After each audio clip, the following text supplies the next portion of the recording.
എനിക്കിഷ്ടം മോഡേൺ വസ്ത്രങ്ങൾ. റീനു മാത്യൂസ്.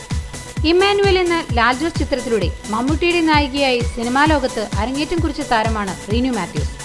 മമ്മൂട്ടിയുടെ ഭാര്യയായി തീർത്തും ഒരു കുടുംബിനിയുടെ വേഷത്തിലാണ് റീനു എത്തിയത്. തൻ്റെ ആദ്യ ചിത്രത്തിലെ വേഷം തന്നെ മികച്ചതാക്കുവാൻ റീനുവിന് കഴിഞ്ഞു. അത് കഴിഞ്ഞ് 5 സുന്ദരികളിൽ ശ്രദ്ധേയമായ ഒരു വേഷം. പിന്നെ വീണ്ടും ആദ്യ നായകന്റെ കൂടെ പ്രൈസ് ദി ലോർഡ് എന്ന ചിത്രത്തിൽ. അവിടെയും ഒരു ഉത്തമ ഭാര്യയുടെ വേഷമായിരുന്നു റീനുവിന്. മലയാളത്തിലെ സീനിയർ നായകന്മാർക്ക് നായികമാരെ കിട്ടാത്ത കാലമാണിപ്പോൾ. മുൻപ് ഈ വേഷങ്ങൾ ചെയ്തുകൊണ്ടിരുന്ന പത്മപ്രിയ, ലക്ഷ്മി ഗോപാലസ്വാമി തുടങ്ങിയവരൊക്കെ ഇപ്പോൾ അഭിനയത്തിൽ നിന്നും പിന്മാറി നിൽക്കുകയാണ്. ബാക്കിയുള്ള നായികമാർ ന്യൂ ജനറേഷന്റെ പിന്നാലെയും. കുടുംബത്തിൽ പിറന്ന അഥവാ കുടുംബിനിയായ നായികമാരുടെ വേഷം ചെയ്യാൻ നടിമാരില്ല എന്നതാണ് സത്യം. അതുകൊണ്ട് തന്നെ സംവിധായകർക്ക് അത്തരത്തിൽ പ്രതീക്ഷയുള്ള ഒരു താരമാണ് റീനു. എന്നാൽ ടൈപ്പ് വേഷങ്ങളിൽ തളച്ചിടാൻ താൻ തയ്യാറല്ല എന്നാണ് റീനുവിന്റെ പക്ഷം.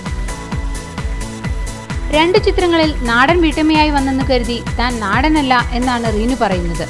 മോഡേൺ ആകാനാണ് തനിക്കിഷ്ടമെന്ന് റീനു പറഞ്ഞു. ഒരു അഭിമുഖത്തിനിടെയാണ് തന്റെ വസ്ത്രാഭിരുചികളെക്കുറിച്ച് റീനു പറഞ്ഞത്. മോഡേൺ വസ്ത്രങ്ങൾ ധരിക്കുമ്പോൾ തനിക്ക് കൂടുതൽ കംഫർട്ടായി തോന്നുന്നു എന്നാണ് റീനുവിന്റെ പക്ഷം. കഴിഞ്ഞ ചിത്രങ്ങളിൽ കഥാപാത്രം ആവശ്യപ്പെട്ടതുകൊണ്ട് മാത്രമാണ് സാരി ധരിച്ചത്. അതുകൊണ്ട് തന്നെ പ്രേക്ഷകർ വിലയിരുത്തിയതും അതിന്റെ അടിസ്ഥാനത്തിലായിരുന്നു, റീനു പറഞ്ഞു. സാരി എനിക്കിഷ്ടമാണ്, പക്ഷേ എന്തെങ്കിലും പ്രത്യേക ചടങ്ങുകൾ ഉണ്ടാകുമ്പോൾ മാത്രമേ സാരി ധരിക്കാറുള്ളൂ. മോഡേൺ വസ്ത്രങ്ങൾ ധരിക്കുമ്പോൾ കൂടുതൽ കംഫർട്ടായി തോന്നുന്നു എന്നും റീനു കൂട്ടിച്ചേർത്തു. 2 ചിത്രങ്ങളിൽ ഒന്നിച്ചഭിനയിച്ച മമ്മൂട്ടിയെ വിവാഹം കഴിക്കാൻ ആഗ്രഹിക്കുന്നു എന്ന് പറഞ്ഞാണ് റീനു മാത്യൂസ് നേരത്തെ വാർത്തകളിൽ ഇടം പിടിച്ചത്.